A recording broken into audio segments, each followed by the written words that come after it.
Police ભરતી બોર્ડના અધ્યક્ષ હસમુખ પટેલે મહત્વનું નિવેદન આપ્યું છે।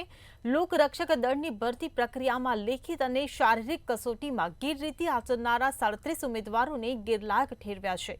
ગેરરીતિ બાબતે તપાસ સમિતિએ આપેલા અહેવાલની સમીક્ષા બાદ સરકારે આ નિર્ણય કર્યો છે। આ તમામ ઉમેદવારો 28 મે 2024 થી 3 વર્ષ સુધી કોઈપણ ભરતીમાં ભાગ નહીં લઈ શકે।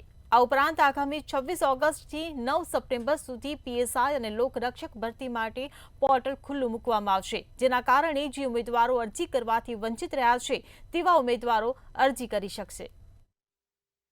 આપણે 26 ઓગસ્ટથી 9 સપ્ટેમ્બર સુધી એ પોર્ટલ આપણે ખોલી રહ્યા છીએ અને ઉમેદવારો કોઈ પણ કારણસર અગાઉ એમણે અરજી ના કરી શક્યા હોય પણ અત્યારે એ લોકો લાયક હોય અત્યારના તારીખો મુજબ તો એ લોકો આની અંદર અરજી કરી શકશે।